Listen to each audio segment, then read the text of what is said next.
Centre में आप सभी का मैं तहे दिल से स्वागत करती हूँ। ई एडुकेयर सेंटर में आखिर हम आपको क्या बताएंगे, क्या सुनाएंगे। तो ई एडुकेयर सेंटर में आपको अलग अलग कंसेप्ट जो है इसके अंतर्गत सुनने मिलेंगी, देखने मिलेंगी, जानने मिलेंगी। इसमें मोटिवेशनल स्टोरीज़ होगी, एकेडमिक से रिलेटेड जो सिलेबस जो है उससे रिलेटेड कुछ इम्पॉर्टेंट चीज़ें होंगी और बहुत कुछ। सबसे पहले हम शुरुआत कर रहे हैं मोटिवेशनल स्टोरीज से। आइए आज हम जानेंगे कहानी पुरानी लेकिन सोच नहीं। तो चलो सुनते हैं बहुत बेहतरीन कहानी। एक बार भगवान श्री कृष्ण अर्जुन के साथ टहलने के लिए जाते हैं। टहलते टहलते वो लोग काफी दूर निकल जाते हैं। अर्जुन को वहां पर एक दृश्य नजर आता है। वहां एक जो ब्राह्मण थे वो भिक्षा मांग रहे थे, लेकिन किसी कारणवश उन्हें भिक्षा कोई दे नहीं रहा था। ये देखकर अर्जुन को थोड़ा बुरा लगता है और अर्जुन जो है वो उस ब्राह्मण को अपने पास बुलाता है। ब्राह्मण के ब्राह्मण के हालत के बारे में अर्जुन उनसे पूछता है और अर्जुन को काफी दया आ जाती है। तो अर्जुन अपने पास जो सोने के सिक्के की थैली थी वो उस ब्राह्मण को दे देता है। अब सोने के सिक्के इतने पाकर ब्राह्मण काफी बेहद खुश हो जाता है, खुशी से फूला नहीं समाता है। अब वो सोचता है कि मेरे सारे दुख मिट जाएंगे और अर्जुन को, वीर धनुर्धर अर्जुन को बहुत सारे आशीर्वाद देकर वो ब्राह्मण वहां से चला जाता है। लेकिन किस्मत को कुछ और ही चाहिए था। रास्ते में उस ब्राह्मण को एक चोर मिलता है। चोर उस ब्राह्मण को डरा धमका कर उस सोने की जो मोहरों की थैली है वो छीन लेता है और वहां से चोर 9-11 हो जाता है। अब बेचारा ब्राह्मण करे भी तो क्या करे। यह ब्राह्मण अपने नसीब को कोसता रहता है और अपने रास्ते अपने घर चला जाता है। घर जाने के बाद ये ब्राह्मण सारी कहानी जो है, जो उसके साथ घटी हुई थी, वो अपनी पत्नी को बताता है। पत्नी भी बड़ा अफसोस करती है और ब्राह्मण जो है फिर दूसरे दिन भिक्षा मांगने के लिए चले जाते हैं। आज उसी जगह धनुर्धर अर्जुन और श्री कृष्ण थे। अर्जुन को उस ब्राह्मण को फिर से भिक्षा मांगते हुए देख बड़ा आश्चर्य होता है कि अरे आज ये यहाँ कैसे। फिर उसके पास जाकर जब अर्जुन पूछताछ करते हैं तो ब्राह्मण अपनी राम कहानी यानी जो कल बीता हुआ था उसके बारे में जो कुछ है सच सच बता देता।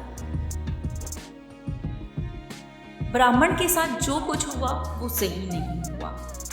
तो अर्जुन आज उन्हें अपने पास जो पेशकीमती मोती था वो उस ब्राह्मण को दान के रूप में दे देते।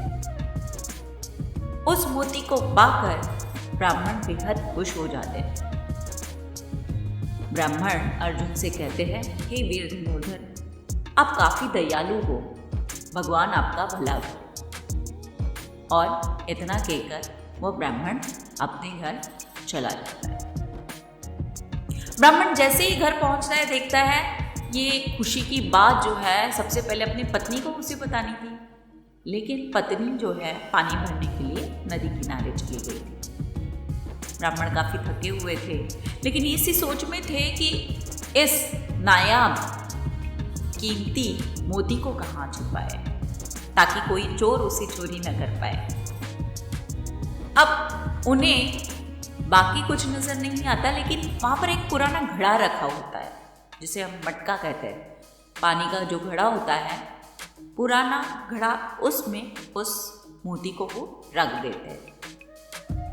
और थके होने के कारण वो थोड़ा आराम करने के लिए चले जाते हैं। लेकिन जैसे ही वो फिर से आराम करके उस कमरे में लौटते हैं तो अचानक उनकी नज़र सामने की ओर जाती है तो वो घड़ा अब वहाँ नहीं था।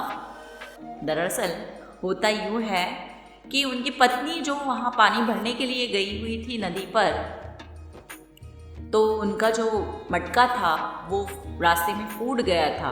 अब पीने का पानी तो बेहद ज़रूरी है। यह सोचकर उनकी पत्नी जो है वो फिर से घर आती है। पत्नी को ये याद आता है कि एक पुराना घड़ा भी अपने घर पर पड़ा हुआ है, क्यों ना चलो उसी को लेकर आज का दिन जो है वो उसी में से पानी भरकर हम रख देते हैं। और उस घड़े को लेकर पत्नी नदी किनारे चली जाती है और जैसे ही वो घड़ा जो है वो पानी भरने के लिए लेती है तो उस घड़े में से वो मोती जो है पानी के बहाव में निकल जाता है। पानी भरकर घड़े में जैसे ही पत्नी अंदर आती है तो ब्राह्मण आश्चर्यचकित थे। ब्राह्मण ने अपने सिर पर हाथ मारा और बोला, अरे ये क्या किया तुमने, ये घड़ा आखिर तुम क्यों ले गई? ब्राह्मण को पत्नी जो है सारी बात बताती है कि मटका फूट जाने के कारण इस पुराने घड़े का इस्तेमाल उसने किया। ब्राह्मण ये बताते हैं कि सही में अपनी किस्मत ही फूटी है। आज अर्जुन ने हमें जो मोती दिया हुआ था वो इसी घड़े में मैंने छिपा कर रखा हुआ। हे भगवान, अब करे भी तो क्या करे। बस पत्नी कहती है सब किस्मत का खेल है और क्या। दोनों बेहद दुखी हो जाते हैं और फिर दूसरे दिन जो है ब्राह्मण भिक्षा मांगने के लिए चले जाते। ब्राह्मण को दूर से जब अर्जुन देखते हैं तो आज भी अचंभित, अरे भाई आखिर ये आज भी भिक्षा मांगने के लिए आ गए। तो वो भगवान से पूछते, भगवान श्री कृष्ण से, हे भगवान ये कैसी आपकी लीला है? भगवान केवल एक छोटे सी स्माइल देते। अब अर्जुन से रहा नहीं जाता है, वो फिर से ब्राह्मण को पुकारते हैं और पूछते हैं। ब्राह्मण जो कुछ उसके साथ घटा हुआ था वो बताते। अब आज भगवान श्री कृष्ण जो है उस ब्राह्मण को 2 सिक्के दे दे। ब्राह्मण उन 2 सिक्कों को पाकर सोचता है, अरे भगवान से तो भला उनका साथी है, यानी अर्जुन है, जिन्होंने कल और परसों बहुत अच्छा दान दिया हुआ था। ये क्या 2 सिक्के सिर्फ दिए भगवान ने? लेकिन ये ब्राह्मण भगवान को क्या बोलता, बस वो नमस्कार करता है और आगे निकलता ही है। उतने में भगवान श्री कृष्ण उससे कहते हैं, लेकिन तुम्हें आज इस रास्ते से नहीं बल्कि उल्टे रास्ते से जाना। अब भगवान ने कहा है तो मानना ही पड़ेगा। ऐसे सोच के वो ब्राह्मण जो है वहाँ से निकल जाते हैं, लेकिन उल्टे रास्ते से, यानी घर के रास्ते पर निकल पड़ते हैं। अब जैसे ही ब्राह्मण आगे बढ़ रहे थे तो सामने उन्हें एक मछुआरा दिखाई देता है।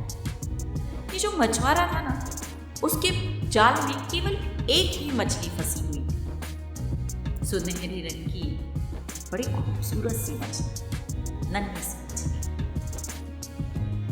उस मछली को इस प्रकार झटपटाते हुए देखकर इस ब्राह्मण को बड़ी दया आ जाती है। ब्राह्मण सोचता है, अरे ये जो 2 सिक्के भगवान ने दिए उसका फायदा मुझे तो वैसे है ही नहीं, तो क्यों ना ये मैं मछुआरे को दे दूं और इस मछली को रिहा कर दूं। ये सोचकर मछुआरे को वो आवाज़ देते हैं और उससे कहते हैं कि ये मछली मुझे दे दीजिए। मछुआरा भी वो 2 सिक्के ले लेता है और ब्राह्मण को वो मछली जो है वो दे देते। ब्राह्मण के पास एक कमंडलू था जिसमें थोड़ा पानी था, तो मछली को उस कमंडलू के जल में ब्राह्मण रख देते हैं ताकि नदी किनारे फिर से इस मछली को जीवनदान दे सके। मछली कमंडलू के उस जल में यहाँ वहाँ करती है। कमंडलू की झटपटाहट के वक्त वो मछली ने मोती निगल लिया होता है, वो मोती बाहर कमंडलू में गिर जाता है। अब नदी की ओर बढ़ते हैं। कमंडलू में जो मछली थी उसको वो नदी में बहाने के लिए कमंडलू से बहाना और पानी में प्रवाहित कर।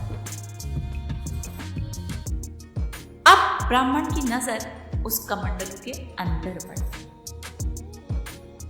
और आश्चर्य की बात तो ये है कि उस कमंडलू में वही मोती था जो उनको अर्जुन ने दिया हुआ था।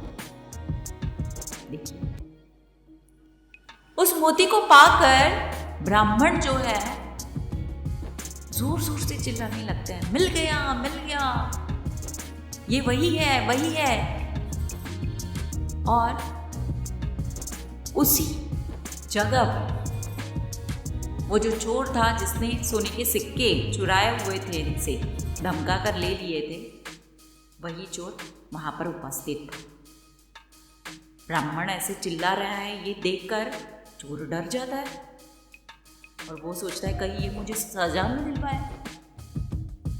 तो इस ब्राह्मण के पास जाकर वो चोर जो है इस ब्राह्मण के चरण पकड़ लेता है कि साधु जी मुझे सजा न दिलवाए, चाहिए तो आप ये आपकी जो मोहरों की थैली है आप रख लीजिए, लेकिन मुझे माफ कीजिएगा।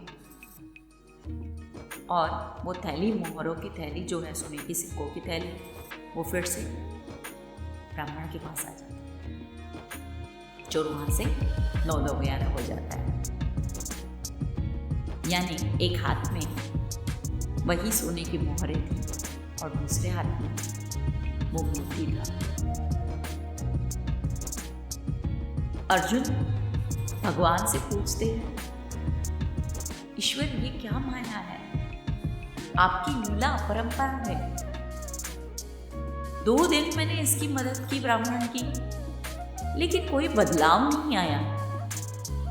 इस ब्राह्मण के जीवन में कोई विशेष बदल नहीं, लेकिन आज केवल 2 सिक्कों से इतना ही वे बोले। इतने में भगवान श्री कृष्ण ने कहा, गत 2 दिनों से, पिछले 2 दिनों से ये ब्राह्मण तुमसे दान पाकर केवल और केवल खुद के बारे में ही सोच रहा था, लेकिन आज इसने उन 2 सिक्कों को पाकर भी दूसरों के बारे में सोचा, उस मछली को जीवन दान करने के बारे में सोचा। इसलिए सारी बातें जो है बदल गई, इसकी किस्मत बदल गई। सही कह रहे हैं। यानी जब हम दूसरों के बारे में सोचते हैं तो हमारी भी किस्मत जो है वो चमक उठती है। हमेशा ध्यान में रखना है, केवल हमें स्वार्थ बुद्धि से खुद के बारे में नहीं सोचना है। कर भला सो हो भला। इसीलिए ब्राह्मण का जो भाग्य का फेर था वो बदल गया, क्योंकि उसने दूसरों के बारे में सोचना शुरू कर दिया। तो ध्यान रहे, अगर हम किसी के लिए अच्छा करते हैं तो हमारे जीवन में भी सारी चीज़ें अच्छी ही होती। तो चलो आज से हम भी कुछ ऐसा ही करेंगे। आपको अगर ये कहानी पसंद आई हो तो हमारे ई-एड्यूकेयर सेंटर को सब्सक्राइब ज़रूर कीजिए और लाइक ज़रूर कीजिए। धन्यवाद। और फिर मिलेंगे एक नई कहानी।